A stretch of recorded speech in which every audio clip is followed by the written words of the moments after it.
my Wi-Fi is really messed up. I have to pay the bill, but I wanted to do my laundry because the place was really, really gross. But this is high up in there, Fred Heights. But I moved here because my son wanted me to. So I'm still in my neighbor's Wi-Fi right now, and I'm out here in the hallway. So basically, I'm going to make this really short until I pay my bill because I don't like to steal people's Wi-Fi, especially starting all over again. For my life since 14, like hardcore, I've been into Satanism, Luciferianism, witchcraft, dark magic, anything that was against everything my family and the way I was raised and that God stood for. The one thing I will say is that I always pushed for people in my content and things like that and in my lives to let them know that I do believe in God and God is my creator and he woke me up and he is the only one that can create and destroy life. Satan can manipulate it while it's here, and Lucifer is a light bearer, and Satan and Lucifer are two separate entities. But with that being said, I never really knew that God himself would actually speak to me. And I've always said that I didn't want Jesus around. Like, I literally made a song called Jesus is Not Welcome Here. When you get to my door, it says, Hail Satan, and it is very specific about the fact that I don't want Jesus in my life. But for some reason, he still sticks around and still inspires me. My story that I have to tell is something that, a lot of people fall down. I've felt fallen many times in my life, and I picked myself up. But this time, I couldn't pick myself up, and I really didn't want to neither. And God actually spoke to me. Now, I would hear people telling stories of God speaking and things like that, and I always thought it was a crock of bullshit. But I found out the hard way is that it is true, and that he can pick you up from places that you never thought that you would be.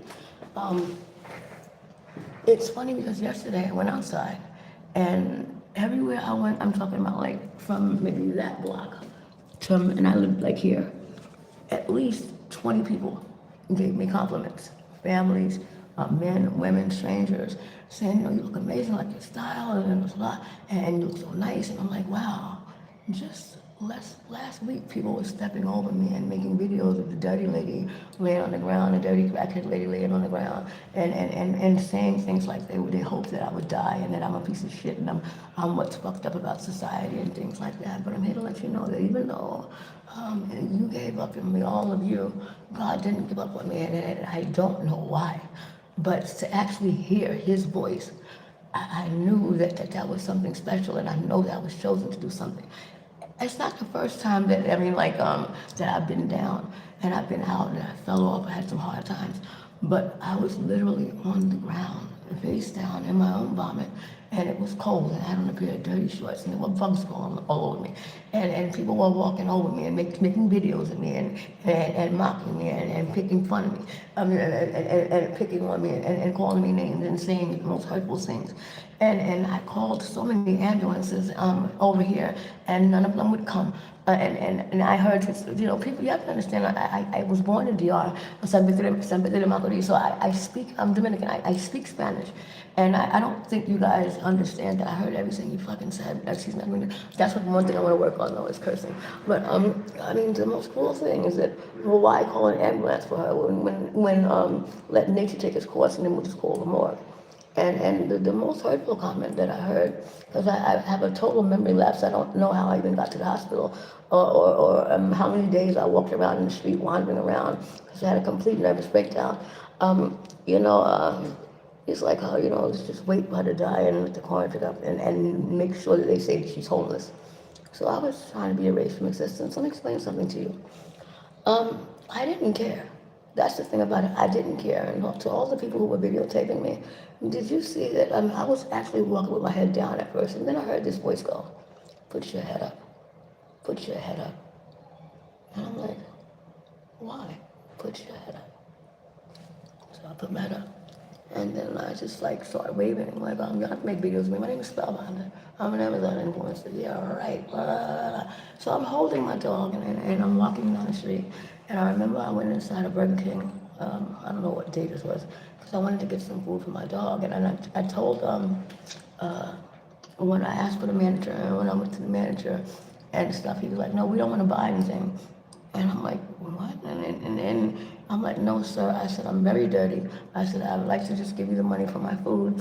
And when it's ready, could you have someone bring it to me outside? Because I don't want to be, be disgusting like this around the customers.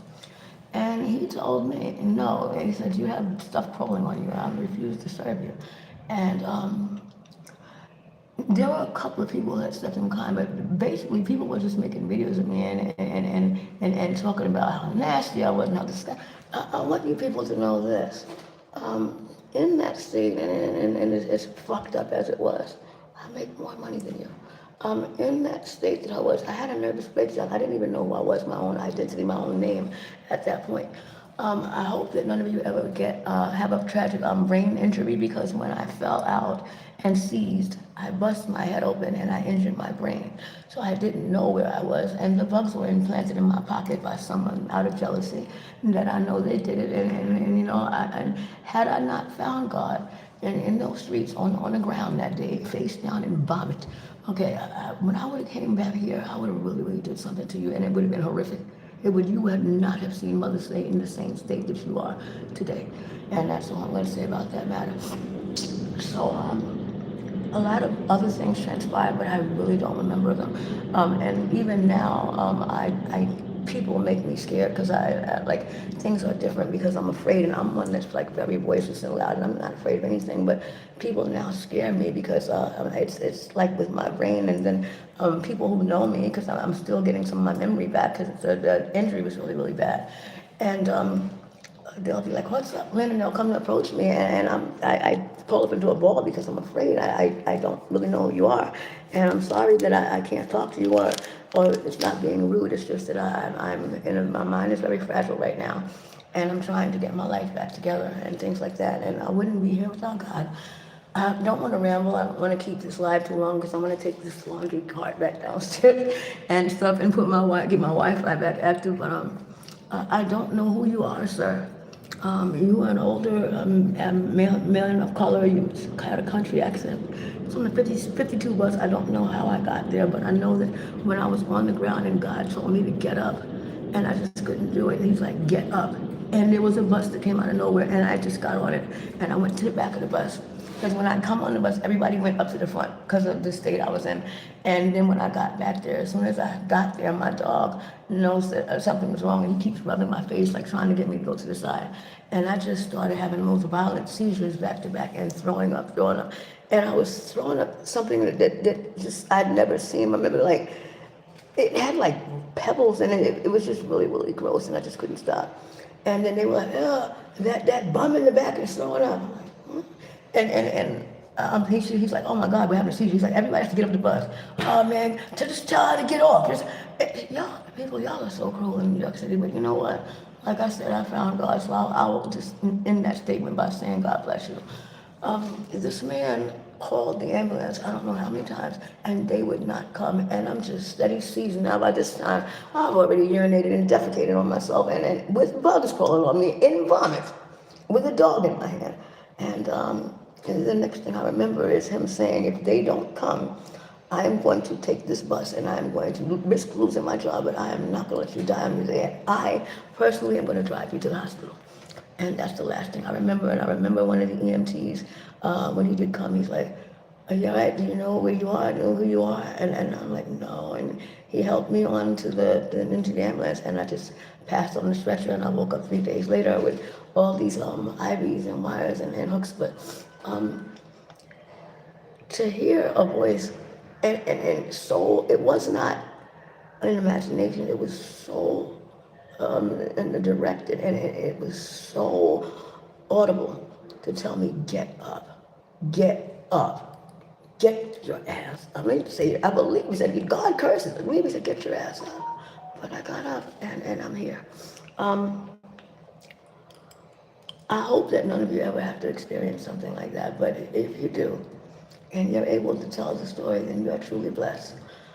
I don't know how my life is going to be without Satan in my life, and I do have a demon, and for once I have proof for the world to see. I'm going to get a copy of my EEG for the people who said that I was schizophrenic and I'm just on a nut job, still not on psychological medication at all, nor was I recommended for that or therapy because everything I said was true.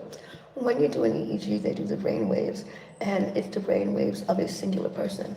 My EEG was consistently one person with two different EEG readings, and the doctor said, well, maybe I was, because I was moving around, they did it twice. And of course, it's going to be idiopathic.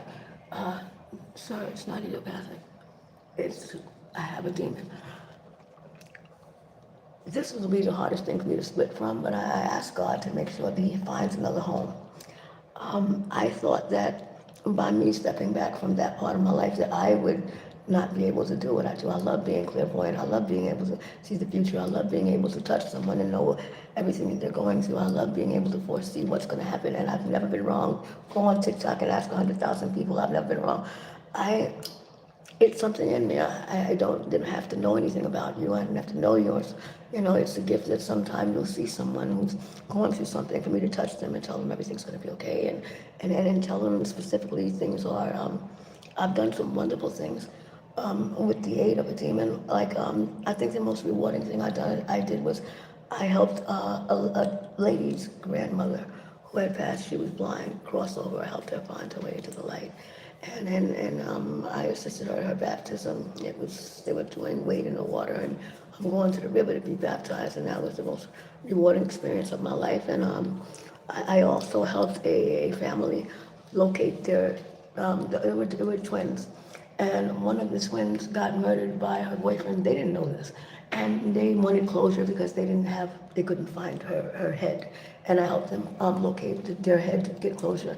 And then I told them, they asked me how was she doing, and I was blessed to be able to see that she was with a younger man. She was a teenager, and he had dark curly hair, whatever. And say, oh my God, they're like, that's her boyfriend, and he committed suicide when she got murdered. And unfortunately, when people ask me things, which is why I no longer read, because it causes a lot of problems, and it gets my accounts banned because you ask for the truth, and then when I tell you, you can't handle it, and which is the truth. Everybody can't handle the truth.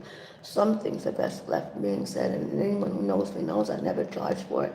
It's free if you need me and stuff like that. Just once in a while, just tell people about my channel and blah blah blah blah blah. But that defined my whole life, and coming on social media with that in 2022 and showing that part of me. And I'm also a shapeshifter as well. I can change my eyes into any color. I can grow fangs and effortlessly, and I can morph into things. And that caused a lot of problems in my personal life. That exposing that destroyed my life. What happens when one exposes something like that? I thought that there were no. I was trying to reach out and see if there were others like myself that had these talents or abilities, whatever you want to call it. And I got no responses, and the ones I did was quite negative, saying that I'm drawing attention to something that I shouldn't be doing, and it's gonna cause problems if I do it again. I won't even get into what I was told if I do it again, but basically my life was destroyed since that. Um, but I was still me. Anybody can fall down, but falling flat in your face and falling down are two different things. And not being able to get up and feeling helpless for the first time in my life, was something that I'm sad to say I'm glad that happened, because it humbled me and it helped me to find my way back to my Creator, and helped me to find my way back to a Lord that I turned my back on a long time ago. So I'm being baptized again, reborn on Sunday. And I don't know if it's Mother's Day or not. I think it is, but I think it's next week. I'm not really sure. Another weird coincidence or miracle, whatever you might say, is I haven't seen my oldest son since he was 6, Messiah. Happy belated birthday, my baby. And I woke up in that hospital that he was born in 25 years ago when I first got my demon. That's where I got him in the hospital. And that's the same hospital that I flatlined in giving birth to him. So if I figured if that was where I got the demon, maybe this is where it ends. I know it's not a coincidence. I know it's a calling to something higher. So what I'm going to be doing now is reaching out to different ministries and not doing what you think, though, telling of the great works of the Lord. Everyone can tell him him, don't do on the great works of the Lord. I will be going around picking people up that may not hear that voice to God. Because like I said, I come from a very spiritual family, and if anyone would have heard the voice of God, it'd be me, and because the values and the power that my family had here on earth, I'm sure extended to heaven, on earth as it is in heaven, and I believe it was their love and their prayers and their presence that allowed me to even hear God speaking. So if people tell you that God spoke to me, well, then you must be really blessed, because he didn't speak to me. He yelled at me like he was my father. And I got up, and I'm just here to publicly thank God and the Lord for not turning their back on someone who didn't want you around in the first place. Um, for the first time, I'm doing this because I want to, and I'm leaving alone something that is my identity. I've always been known as like Bruja. They used to call me Bruja Negra. That's my name. Or since I was a kid, like that's what defines me. My looks don't define me, because I'm not the prettiest thing on the planet. Like, oh, now I have a killer body, but I don't know where that came from. You know, that's one thing too. I'm kind of scared. Like when I get baptized, I'm not gonna lose this body, because I mean, I got this from a demon named C-Train. I'm having sex with him and lose it for one night. So hope they don't get mad. I'm like, don't take it, please. I love it. It's summertime. But we shall see. Hi Renee, I'm sorry I didn't see you because I can't my brain is still healing, and I can't multitask right now or function. So but I thank you for being here or whatever.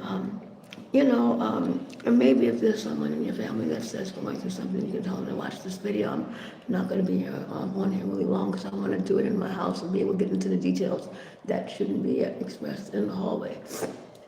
But it's amazing, because people are telling me now that I look great and you look so pretty and you look different. And it's not me, I'm not pretty. What you see, this is the glow of God. We were made in the Creator's image. So if I'm pretty, then God must be beautiful, because that's exactly what you see. You don't see me anymore. Lynn has left the building. I belong to him, I always have. But now I'm gonna, like, it's like a little ungrateful child, and then they realize, and silent. I know you probably will never see this video because they won't allow you to see it. I do love you, but you're gonna have to learn the hard way like I did. And even though I did say that if you ever needed me for anything, and that I would never deal with you again, my door will always be open to you. I just don't want you to have to hit rock bottom when there's no need for it. And financially, you're set for life, but I want you to know it's not, the grass was not greener, sweetheart. It's not. And I gave you everything, and you only get one mom. What happens when they're gone? Where will you be? That's all I worry about. Everyone else is sad but you, but if, I just want you to be happy. But right now, I have tears, but I have tears of joy for the first time in a long time.